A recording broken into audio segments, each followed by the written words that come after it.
My Kurdish name is Çekdar. It means armed man, or yeah, armed guy.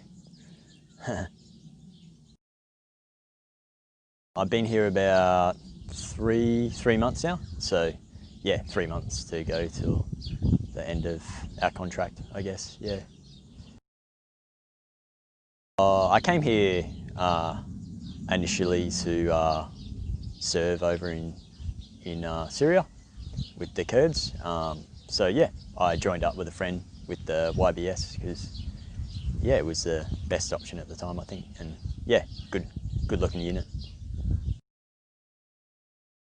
I think because the Kurds shouldered the bulk of the fighting against Daesh, and even though it's, I guess, later on, and people think Daesh have been destroyed, they're always out there, and they're becoming resurgent now.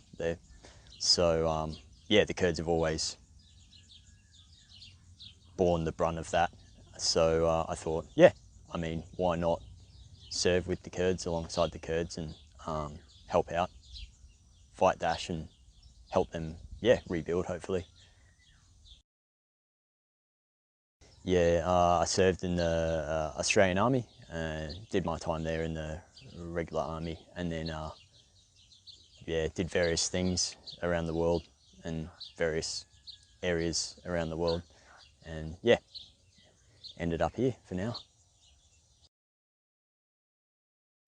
I suppose in the army everything's more like structured and rigid, but with militias or like a foreign force, it's, I suppose you've got to get to know the culture and languages and different ways of doing things, not like a rigid Western way, which is good and bad in ways. So yeah, you got to learn, take the good with the pros, cons. So yeah, it's good. I actually didn't know a lot, like until, I don't know, maybe a few years ago. I didn't know that Turkey was, yeah, housing and backing Daesh. So yeah, I got a pretty low opinion of them at the moment, being a NATO nation and tacitly backing Daesh and helping Daesh in, yeah, what they're doing to people. And I think as a NATO nation doing that, it's disgusting. So yeah, that's my opinion of them at the moment.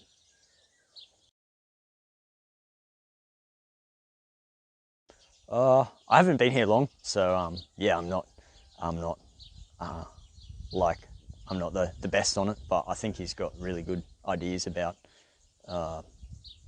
democracy and like I guess like a communalism of people working together for good. So yeah, I think it's really great, and it's like what's happening in Rojava and here.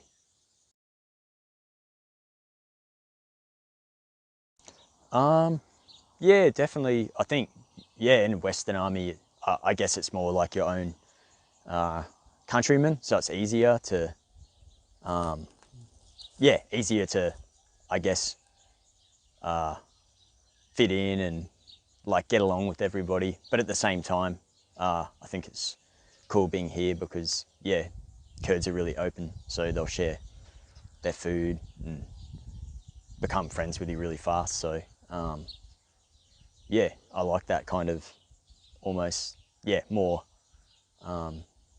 friendly aspect compared to the like rigid army ways. Yeah. So at the moment uh, I've got a RPK, so I'm a light machine gunner. And until we get, I mean, more guys, I'm using the light machine gun and also the SVD, the designated marksman rifle. So for now, I think both. But if we go on operations, probably the, yeah, designated marksman. So trying to extend our range a bit further and help our guys. Yeah.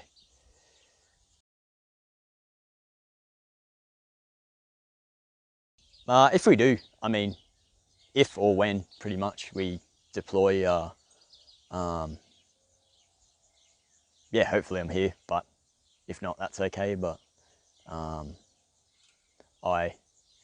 it'll be a very different fight. It's not a conventional war. It's a very like a very I suppose touch and go guerrilla style. And obviously Turks got the heavy firepower now, so the air power, drones. So it's a very tough fight for the Kurds. Yeah, very almost one-sided fight, but yeah, they're doing very well considering the heavy air power that the Turks have got, and I mean using Daesh as their proxy, their ground forces. So yeah, I think I mean my friend here, he knows. I mean he's been over there before, so he's kind of worded me up on what to expect. But yeah, I guess I've fought around in a few places before, so unconventional warfare, I guess I can, yeah, adapt pretty well to different war, jungle and deserts and whatever factions. So yeah, yeah, definitely. I think it'd be a good experience, especially for ex-military dudes or dudes just kind of at an ends with what to do with themselves and thinking, I mean, yeah, what can they do to help or to kind of continue their military service. And but also like it's a big risk, a big decision, so not to take it lightly. Yeah, not yeah, take things so lightly. It's very serious out there. So but yeah, I think it'd be really good if other Westerners got involved and experienced it, and you know, take it for what it is, and yeah, see things from another perspective around the world.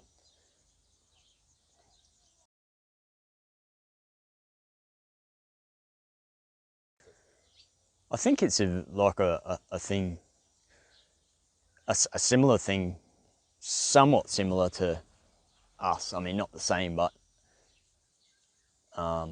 young guys with, I suppose, not much direction or purpose, or they're kind of looking for something, but they find it in the like radical Islam, jihad.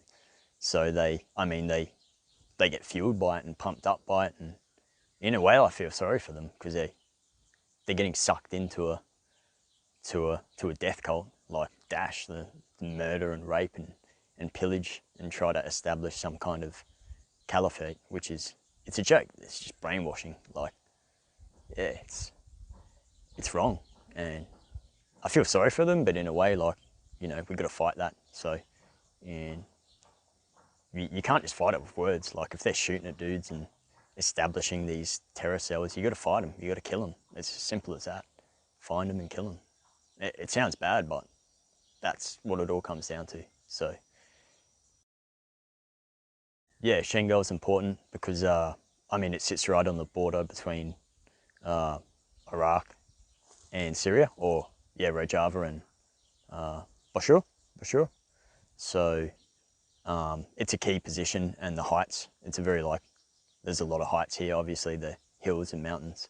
So, if the Turks take it, then, I mean, they've already got an inroads into Iraq. So, yeah, I guess they don't want a repeat of the initial invasion. So it's very important that, yeah, we or YBS hold this position and deny or Turks or other unfriendly forces that position, this position.